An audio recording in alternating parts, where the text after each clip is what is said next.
You are now in a typical flat of a nuclear power plant worker. In just these few dozen square meters, a family lived their lives. In the 80s, this flat was considered very comfortable and indicated high social status. Most of the flats in Pripyat are empty. Chairs, sofas, and other furnishings remain in only a few of them. When it became clear that Pripyat would remain a ghost town forever, several trips were organized, during which residents could retrieve their most valuable items from their flats. Later on, whatever was left was thrown through the windows and then buried in designated spots. This was to discourage people from ever returning home again.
School number 3 is one of 5 secondary schools in Pripyat, located on Sportivnaya Street next to the indoor swimming pool. The school had modern amenities such as music and sports facilities. Although abandoned, the building remains in relatively good condition. It sustained less water damage than other schools in the city. The wooden window frames are still in place, but the cast iron radiators are gone. With its central location and variety of spaces, this school is a fascinating place to visit and a reminder of the hundreds of children who once attended it.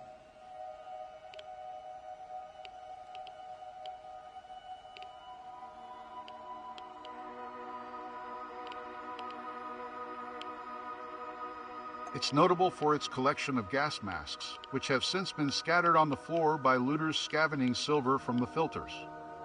The Soviet-made child-sized masks were meant to protect against nuclear, biological, and chemical NBC attacks and were kept on site during the Cold War. It was very modern by Soviet standards of the time. The building was supposedly designed by Kiev Scientific Research Institute of Electrotechnical Physics, like many other schools in the Soviet Union.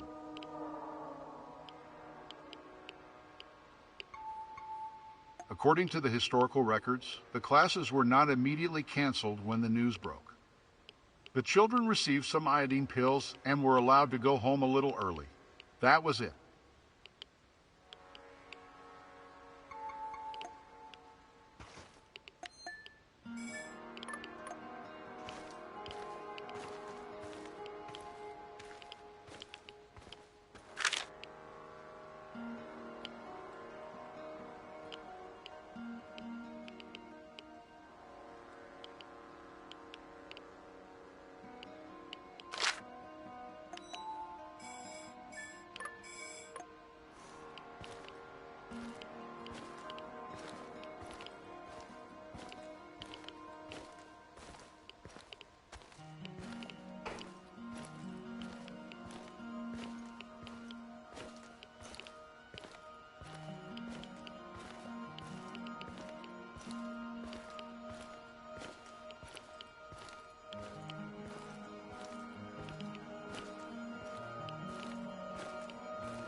Indoctrination was a crucial element of education in the Soviet system.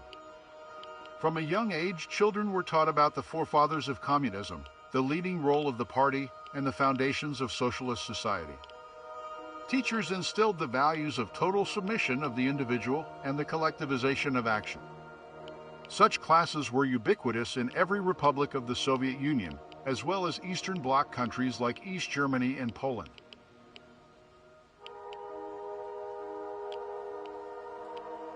Music lessons played an important role in youth education. Talented children were enrolled in school bands and choirs, which took part in national competitions. Meetings, concerts, and art presentations, and every other aspect of the school's cultural life took place here. In fact, various groups held their meetings and rehearsals here every day. The grand piano on the stage was used for accompaniment. This is a standard setup for every school in Pripyat.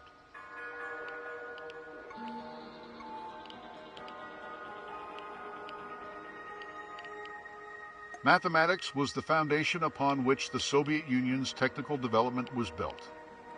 As early as primary school, the brightest pupils, under the vigilant eye of their teachers, advanced their skills in science. The best of them attended secondary schools and later went on to renowned universities to become scientists or engineers. But none of this stopped the Soviet Union from building a malfunctioning nuclear reactor. The faulty design they used was intended for the production of weapons of mass destruction, not for civilian applications, by the way.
The Azure Swimming Pool is an iconic indoor pool located at 18 Sportivnaya Street in Pripyat's 3rd microdistrict. The pool was built in the 1970s and remained open until 12 years after the Chernobyl disaster of 1986. During that time, the pool was primarily used by the liquidators.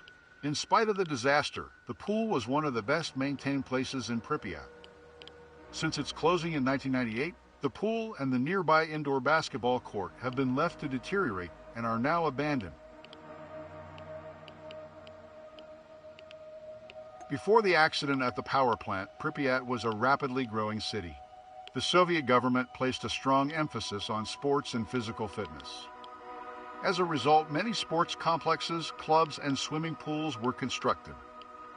One of the most notable was the Azure Indoor Sports Complex. It featured a pool with 5 swimming lanes and 2 diving platforms, as well as a gym and basketball court. It was opened in 1970 and regularly hosted swimming competitions.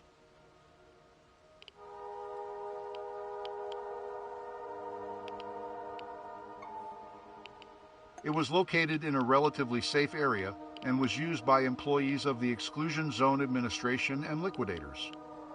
The pool was closed in 1998 due to the shutdown of the 3rd reactor, which meant hot water was no longer supplied to the city.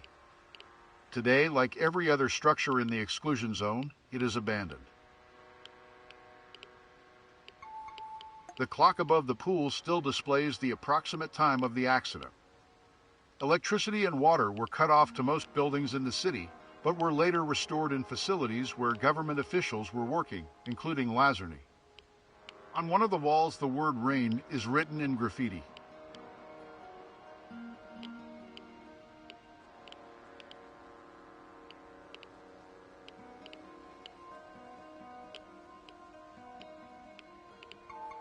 The clock above the pool still displays the approximate time of the accident. Electricity and water were cut off to most buildings in the city, but were later restored in facilities where government officials were working, including Lazarny. On one of the walls, the word "rain" is written in graffiti.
The third angel blew his trumpet, and a great star fell from heaven, blazing like a torch, and it fell on a third of the rivers and on the springs of water.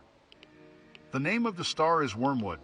A third of the waters became wormwood, and many people died from the water, because it had been made bitter. This is a quote from the Bible, Revelation 8:10-12. The angel in the book of Revelations predicted that the arrival of a giant star called Wormwood would bring about doomsday. Interestingly, the plant known as wormwood, Latin name, Artemisia absinthium, is related to common mugwort, commonly known as black mugwort. In a free translation, Chernobyl means black wormwood. It's also the name of the town that housed the power plant. An ominous coincidence, isn't it?